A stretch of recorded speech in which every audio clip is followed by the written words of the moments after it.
Hello. हाँ, हर किसी की प्रोग्रामिंग सीखने की शुरुआत हेलो के प्रोग्राम लिखकर ही होती है। कुछ खुशनसीब होते हैं जिनकी प्रोग्रामिंग से मुलाकात का प्रोग्राम बिना किसी टिपिकल सिंटेक्स से हो जाता है। शायद आप सबको अपना पहला हेलो प्रोग्राम लिखना ज़रूर याद आ गया होगा। हेलो दोस्तों, मैं आ गया हूँ आपका टीप story teller Amit tech stories के नए एपिसोड के साथ। आज का एपिसोड उन सब प्रोग्रामिंग प्रेमियों के लिए है जिनका रोज ही नया क्रश नई प्रोग्रामिंग लैंग्वेज से होता रहता है। मैं आज आपके लिए लेकर आया हूँ मेरी फर्स्ट प्रोग्रामिंग डेट, यानी कि प्रोग्रामिंग से मेरी पहली प्यार भरी मुलाकात की कहानी लेकर, जो कि 3 मीठे किस्सों से भरी होगी और 3 तरह की प्रोग्रामिंग लैंग्वेज की कैटेगरी की बात करूंगा। प्रोसीजरल बेस्ड, ऊप्स और स्क्रिप्टिंग लैंग्वेज की बात होगी, क्योंकि काफी लोग इनके अंतर को नहीं समझ पाते हैं। तो करता हूं साझा आपसे अपनी पहली डेट आपके साथ। तो चलिए आप भी शामिल हो जाएं मेरी पहली डेट में। पहली कहानी, my first date with C in my favourite restaurant. ये कहानी प्रोसीजरल बेस्ड लैंग्वेज सी के कॉन्सेप्ट को समझने में निश्चय ही उपयोगी साबित होने वाली है। इंदौर शहर की वो मीठी सी ठंड और रविवार शाम का वो मेरा रेस्टोरेंट में जाना।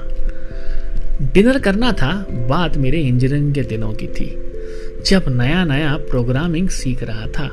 तो इंजीनियरिंग स्टाइल में ही वेटर को पुकारा और पूछा, भाई मेनू देना। उसने मुस्कुराते हुए मेनू कार्ड हाथ में थमा दिया। मेनू कार्ड में सबसे सस्ता आइटम यानी कि सेव टमाटर इंदौरी स्टाइल वाला लाने को बोल डाला। सुनते ही वेटर ने अपनी छोटी सी डायरी में नोट कर लिया। 4 तंदूरी रोटी, सलाद और पापड़ भी ले आना, मैंने कहा। उम्मीद है आपको भी ये सुनकर मुंह में पानी आ गया होगा। उसके बाद छोटी सी चिट्ठी लेकर वेटर शेफ यानी कि कुक के पास गया और डिश बनाने का बोला। ये थी जो नेक्स्ट स्टेप वेटर ने ली थी।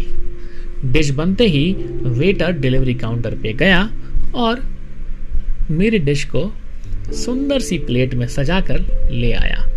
चूंकि मैं काफी भूखा था, आव देखा ना ताव और अपने खाने की दुनिया में खो गया। तभी वहां आए हुए मेरे एक दोस्त की नजर मुझ पर पड़ी। क्यों अमित भाई, खूब माल छक रहे हो? शर्मा शर्मी में मैंने भी पूछा, भाई आओ ना, लेट्स जॉइन मी। और उसके हाथ में मेनू थमा दिया। मेनू कार्ड को टटोलते हुए उसने भी वेटर को बुलाकर अपनी फेवरेट डिश ऑर्डर कर दी। वेटर ने भी मुस्कुराते हुए वही प्रोसेस फॉलो करते हुए पर्ची में डिश का नाम नोट किया और अपने ऑर्डरिंग प्रोटोकॉल के तहत कुक को वो पर्ची थमा दी। रेस्टोरेंट में ऑर्डर लेने का और डिलीवरी का स्पेसिफिक प्रोसीजर होता है जो हर रेस्टोरेंट फॉलो करता है। यही पहली बार मेरी मुलाकात प्रोसीजरल लैंग्वेज से हुई। सी प्रोग्रामिंग लैंग्वेज भी कुछ इसी तरह काम करती है। लिस्ट ऑफ इंस्ट्रक्शन हम कंप्यूटर को देते हैं और स्टेप बाय स्टेप बताते हैं कि कोई टास्क कैसे परफॉर्म करना है। जैसे कि हमने रेस्टोरेंट में ऑर्डर लेने की प्रोसेस को समझा।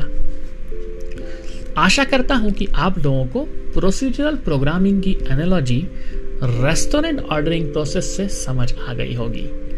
सी प्रोग्रामिंग कुछ ऐसे ही काम करती है। सी का उपयोग मूलतः ऑपरेटिंग सिस्टम बनाने में, कंपाइलर डिजाइन, नए प्लेटफॉर्म, ब्राउजर बनाने में उपयोग में लिया जाता है। वहीं आईओटी डेवलपमेंट की अगर बात की जाए तो किसी हार्डवेयर को प्रोग्राम करने के लिए हम एम्बेडेड सी का प्रयोग करते हैं। माइक्रो कंट्रोलर्स को प्रोग्राम करने के लिए हम असेंबली लैंग्वेज एम्बेडेड सीज को यूज कर सकते हैं, जैसे कि washing machine, AC, water filter या अन्य कोई स्पेसिफिक टास्क करने वाला कोई स्पेसिफिक डिवाइस जो कि एक कोई स्पेसिफिक प्रोसेस को फॉलो करता है, वहां पे हम सी का यूज करते हैं। उम्मीद है आपको मेरी पहली डेट, मेरे पहले क्रश एम्बेडेड सी के साथ समझ आ गई होगी और ये कहानी आपके लिए सुखद रही होगी। चलते हैं लाइफ की कुछ और ऊप्स प्रोग्रामिंग मोमेंट को याद कर लेते हैं। किस्सा, oops is a programming language my great misunderstanding. यानी कि ऊप्स एक प्रोग्रामिंग लैंग्वेज है, मेरी मिसअंडरस्टैंडिंग। बात इंजीनियरिंग सेकेंड ईयर की थी, जब ऊप्स प्रोग्रामिंग में मेरा दूसरा क्रश हुआ करता था, जो न जाने कब मेरी प्रोफेशनल जिंदगी का महत्वपूर्ण हिस्सा बन गया। प्रोग्रामिंग लैंग्वेज आई और गई, पर इसने साथ कभी नहीं छोड़ा। आपकी तरह मैं भी ऊप्स यानी कि object oriented system programming language को एक प्रोग्रामिंग लैंग्वेज समझने की भूल कर बैठा था। इसलिए दूसरी प्रोग्रामिंग लैंग्वेज पर नजर जमा बैठा था, जैसे .NET, C#, जावा, एंड्रॉइड डेवलपमेंट। सबको टापने में लगा था। जैसे होता है ना कि आपको हर नई मूरत में भी वही पुरानी सूरत जो आपके दिलो दिमाग में होती है नजर आने लगती है, वैसे ही हर नई प्रोग्रामिंग लैंग्वेज में भी मुझे ऊप्स ही नजर आने लगी थी। तब कहीं जाकर समझ आया कि ऊप्स एक कॉन्सेप्ट और मेथोडोलॉजी है जो हर प्रोग्रामिंग लैंग्वेज ने अपना ली है। देखिए ना, ऊप्स के सारे feature, abstraction, encapsulation, inheritance, polymorphism, सबका उपयोग हर जगह होने लगा। इन सब की डिटेल इंफॉर्मेशन या फिर डेफिनेशन मैं अपने डिस्क्रिप्शन में डाल दूंगा। सॉफ्टवेयर डेवलपमेंट से लेकर वेबसाइट तक, ऑर्कुट से फेसबुक की बात हो, ट्विटर से लेकर इंस्टाग्राम तक, हर तरह के एंड्रॉयड ऐप्स डेवलपमेंट के लिए भी काफ़ी नई प्रोग्रामिंग लैंग्वेज आई, पर ऊप्स नहीं बदला। उम्मीद है अब आप समझ गए होंगे कि ऊप्स एक कॉन्सेप्ट है, प्रोग्रामिंग लैंग्वेज नहीं, जो कि सब बडिंग प्रोग्रामर्स को समझ आ गया होगा कि प्रोग्रामिंग लैंग्वेजेस पे अगर काम करना है तो आप ऊप्स कॉन्सेप्ट को अच्छे से क्लियर कर लें, फिर ही आप किसी भी प्रोग्रामिंग लैंग्वेज को अच्छे से एक्सप्लोर कर सकते हैं। चलते हैं अब अगले किस्से पे, जहां पर हम बात करेंगे स्क्रिप्टिंग लैंग्वेज की। आखिरी किस्सा, लेस सिंटेक्स स्ट्रॉन्ग स्क्रिप्टिंग। पिछले कुछ 5 वर्षों में scripting language with less syntax की बहार सी आ गई है और इनका चलन बढ़ते जा रहा है। बात कुछ उन दिनों की है जब साइंटिस्ट साइंटिफिक कंप्यूटेशन करने के लिए और कोई भी एल्गोरिदम को इम्प्लीमेंट करने के लिए या तो फोर्ट्रॉन, सी और C++ का यूज करते थे, पर कभी सेमीकोलन लगाना, कर्ली ब्रैकेट और टिपिकल सिंटेक्स के उपयोग करने के चक्कर में अपना एल्गोरिदम इम्प्लीमेंटेशन ही भूल जाते थे।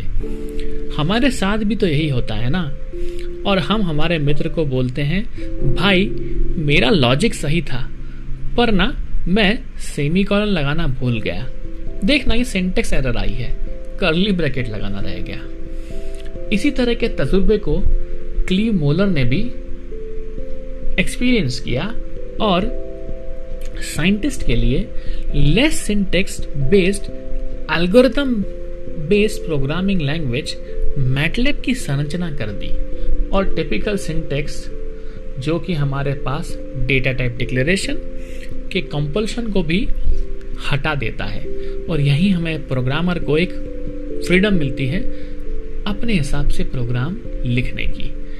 इसी तरह की काफ़ी स्क्रिप्टिंग लैंग्वेज मार्केट में आई, जैसे PHP, जावास्क्रिप्ट, पाइथन, जो कि लेस सिंटेक्स के रूप को धारण करते हैं। परिणाम स्वरूप ये हुआ कि प्रोग्राम एग्जीक्यूशन टाइम इंप्रूव होने लगा। इसलिए काफ़ी IoT एप्लीकेशन डेवलपमेंट करने के लिए भी हम less syntax based strong scripting language का यूज करते हैं।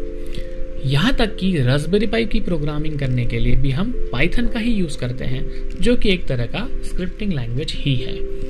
और तो और आजकल नो कोड का कॉन्सेप्ट भी आ गया है, और काफ़ी ज़्यादा प्रचलन इसका तब बढ़ा जब कोविड के फर्स्ट वेव में हमें white hat junior, MIT app inventor या स्क्रेच फ्रेमवर्क का उपयोग किया।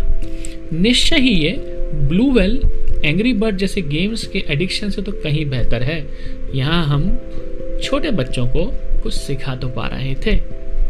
हमारे पास कई तरह के ऑप्शंस हैं और ये हम पर निर्भर करता है कि हम प्रोसीजरल बेस्ड प्रोग्रामिंग लैंग्वेज सीखें, object oriented system programming language के कॉन्सेप्ट को यूज़ करें, या फिर स्क्रिप्ट बेस्ड लैंग्वेज का उपयोग कर अपने आप को टिपिकल सिंटेक्स से थोड़ा फ्री कर लें।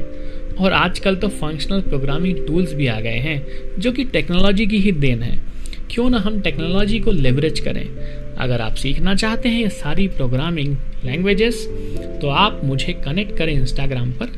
मैं अवेलेबल हूँ वहाँ पर आपके लिए फ्री वर्कशॉप करने के लिए। अब चलते हैं, आज के किस्सों को यहीं विराम देते हैं। उम्मीद है आपको procedural based programming language C, object oriented system programming concept OOPS और स्क्रिप्ट लैंग्वेज का उपयोग समझ आ गया होगा। 2021 में सबसे ज़्यादा कोई प्रोग्रामिंग लैंग्वेज इन है तो वो पाइथन, जावास्क्रिप्ट, नोड.जेएस, रिएक्ट, एंगुलर है। तब तक आप मेरे पॉडकास्ट टेक स्टोरी का मजा लेते रहें और सुनते रहें डीप स्टोरी टेलर अमित को टेक स्टोरीज गाना पर, जियो सावन, स्पॉटिफाई, anchor.fm/IoT अमित, जहां आप अपने वॉइस मैसेज भेजकर अपने फीडबैक देते रहें। मिलते हैं नेक्स्ट एपिसोड में एक नई कहानी और नए किस्से के साथ।